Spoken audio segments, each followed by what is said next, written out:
ഇന്നത്തെ ഏറ്റവും പുതിയ വീഡിയോയിലേക്ക് ഇവർക്കും സ്വാഗതം. മാസങ്ങൾക്ക് മുന്നേ തിയേറ്റർ റിലീസ് ഒഫീഷ്യലായിട്ട് പ്രഖ്യാപിച്ച മലൈക്കോട്ടെ വാലിബൻ തിയേറ്ററുകളിലേക്ക് എത്താൻ ഇനി വെറും 4 ദിവസങ്ങൾ ബാക്കി. ഈ ആഴ്ച ജനുവരി 25-ന് തിയേറ്ററുകളിലേക്ക് എത്തുകയാണ് ലാലേട്ടന്റെ കരിയറിലെ ഏറ്റവും വലിയ സിനിമകളിലൊന്നായ മലൈക്കോട്ടെ വാലിബൻ. കഴിഞ്ഞൊരു 10-15 വർഷങ്ങൾക്കിടയിൽ മലയാള സിനിമ ഇൻഡസ്ട്രി കണ്ട ഏറ്റവും മികച്ച ഫിലിം മേക്കേഴ്സിൽ ഒരാൾ കൂടിയായ ലിജോയുടെ ഫാൻ ബോയ് സിനിമ കൂടിയായ ലിജോയുടെ കരിയറിലെ തന്നെ ഏറ്റവും വലിയ സിനിമ കൂടിയായ ഒപ്പം അദ്ദേഹത്തിന്റെ 10ാമത്തെ സിനിമ കൂടിയായ മലൈക്കോട്ടെ വാലിബൻ തിയേറ്ററുകളിൽ ഞെട്ടിക്കുമെന്ന പ്രതീക്ഷയിലാണ് നമ്മുടെ മലയാളി സിനിമാ പ്രേമികൾ. അത് സൂചിപ്പിക്കുന്നതാണ് സിനിമയുടെ ബുക്കിംഗ് സ്റ്റാറ്റസ് എല്ലാം തന്നെ. ചിത്രത്തിന്റെ കേരള വേൾഡ് വൈഡ് പ്രൈസിൽ കളക്ഷനിലേക്ക് ആദ്യം വരികയാണെങ്കിൽ ഇന്ന് ഞായറാഴ്ച ദിവസം രാവിലെ വന്ന റിപ്പോർട്ടുകൾ പ്രകാരം 2 കോടി കടന്നിരിക്കുകയാണ് മലൈക്കോട്ടെ വാലിബന്റെ കേരള പ്രൈസിൽ കളക്ഷൻ. അതോടൊപ്പം തന്നെ വേൾഡ് വൈഡ് പ്രൈസിൽ കളക്ഷൻ 3 കോടി 50 ലക്ഷത്തിന് മുകളിലേക്കും എത്തപ്പെട്ടിരിക്കുകയാണ്. ഒരു മലയാളം സിനിമയെ സംബന്ധിച്ച് ഇത് ആദ്യമായിട്ടാണ് റിലീസിന് 4 ദിവസങ്ങൾക്ക് മുന്നേ 3.5 കോടിക്ക് മുകളിലെ വേൾഡ് വൈഡ് പ്രൈസിൽ കളക്ഷനും കേരള പ്രൈസിലെല്ലാം തന്നെ ഇത്രത്തോളം വരുന്നത്. എന്തായാലും മലൈക്കോട്ടെ വാലിബൻ ആദ്യ ദിവസം തിയേറ്ററുകളിലെ പോസിറ്റീവ് അഭിപ്രായങ്ങൾ ലഭ്യമാകുകയാണെങ്കിൽ ഏത് ലെവൽ പോകും സിനിമയുടെ കളക്ഷൻ എന്നാണ് കൂടുതൽ പ്രേക്ഷകർ ഉറ്റുനോക്കുന്നത്. 100 കോടി നേടിയെടുക്കുമോ എന്നൊക്കെയാണ് പലരും ചോദിക്കുന്നതെങ്കിൽ പോലും ഒരു സസ്പെൻസും ട്വിസ്റ്റും ഇല്ലാതെ കോർട്ട് റൂം ഡ്രാമ സിനിമയുടെ തിയേറ്ററുകളിലേക്ക് എത്തിയ നേരെ പോലും 85 കോടി രൂപയിലേക്ക് കളക്ഷൻ എത്തിയിട്ടുണ്ടെങ്കിൽ മലൈക്കോട്ടെ വാലിബന് 100 കോടിയെല്ലാം തന്നെ തിയേറ്ററുകളിൽ നിസ്സാരമാണ്. അതിനുമപ്പുറം ഏത് ലെവലിലേക്ക് സിനിമയുടെ കളക്ഷൻ പോകുമെന്നൊക്കെയാണ് നാം ഉറ്റുനോക്കുന്നത്.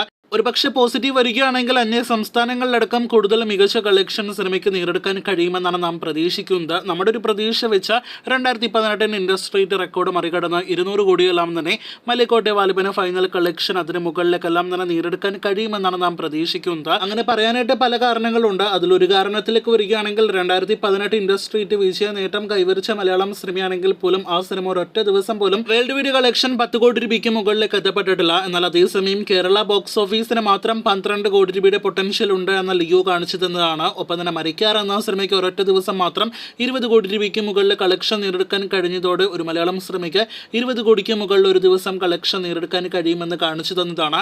അതെല്ലാം തന്നെ വെച്ച് നോക്കുമ്പോൾ മലൈക്കോട്ടെ വാലിബൻ എന്ന സിനിമ നാം പ്രതീക്ഷിക്കുന്നതിനേക്കാൾ കൂടുതൽ കളക്ഷനിലേക്ക് എത്തപ്പെടാനുള്ള സാധ്യതയുണ്ട്. ഒരു മലയാളം സിനിമയാണ് മലൈക്കോട്ടെ വാലിബനെങ്കിൽ പോലും ഏത് ഭാഷക്കാർ കണ്ടാൽ പോലും അവരുടെ സിനിമയായിട്ട് തോന്നും. ആ രീതിയിലാണ് മലൈക്കോട്ടെ വാലിബൻ അണിയിച്ചൊരുക്കിയിരിക്കുന്നത് എന്ന സിനിമയുടെ അഭിമുഖങ്ങളിൽ നിന്ന് നമുക്ക് മനസ്സിലാക്കാൻ കഴിഞ്ഞ കാര്യമാണ്. അപ്പോൾ പോസിറ്റീവ് ലഭ്യമായ ലാലേട്ടന്റെ തന്നെ rest of India record Malaikottai വാലിബനെ മറികടക്കാൻ കഴിയുമെന്ന് പ്രതീക്ഷിക്കാം. പുലിമുരുകൻ റെസ്റ്റ് ഓഫ് ഇന്ത്യയിൽ നിന്നും 2016 നേടിയെടുത്തത് 20 കോടി ഗ്രോസ് കളക്ഷൻ ആയിരുന്നു.